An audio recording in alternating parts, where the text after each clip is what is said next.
الله أكبر الله أكبر الله أكبر. العرب لا إله إلا الله. العرب سبايا مش قادرة يطلع. لا إله إلا الله يا رب.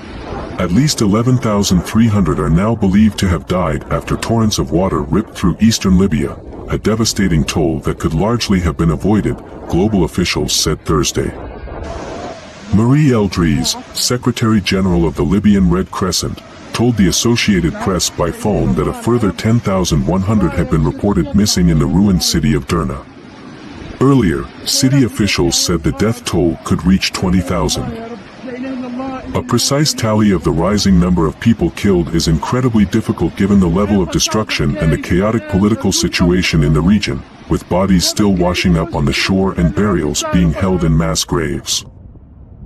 As rescuers searched underwater and under rubble, fears grew that rotting bodies could lead to a deadly outbreak of disease in the wake of this week's floods.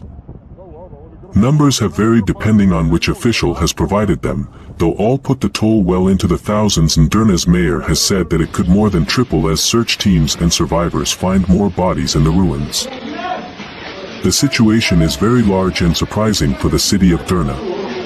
We were not able to confront it with our capabilities that preceded the storm and the torrent, Mayor Abdul Muniam Al-Gaithi told Sky News Arabia on Wednesday night.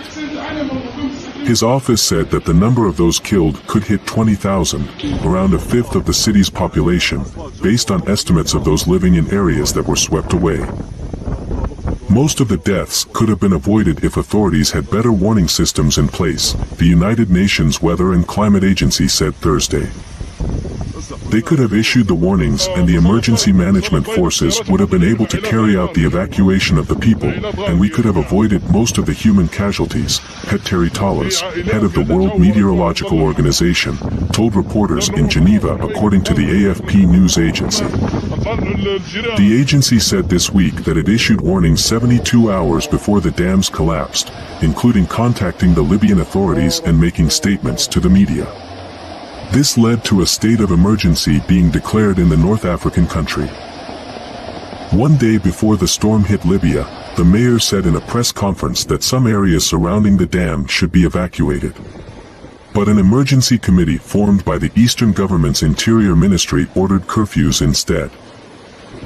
A spokesperson for the mayor also said out the city's dam had not been maintained since 2008 due to Libya's fractious politics.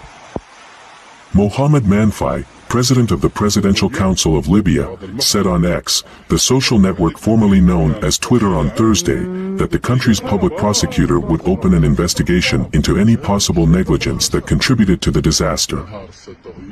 As some seek to find who to blame for the catastrophe, a humanitarian disaster is also unfolding for survivors.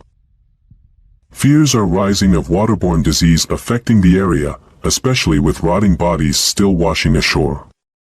Access to clean water, sanitation and hygiene facilities will be required to prevent a further crisis within a crisis, Eli Abu Aoun, country director for Libya at the International Rescue Committee, said in a statement Wednesday.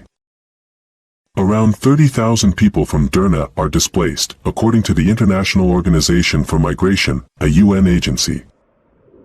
Satellite imagery has shown the sheer scale of the destruction wrought by the floods.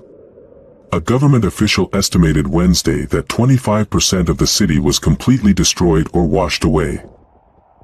Rescue teams from neighboring Egypt and Tunisia have arrived, alongside crews from Turkey, Italy and elsewhere.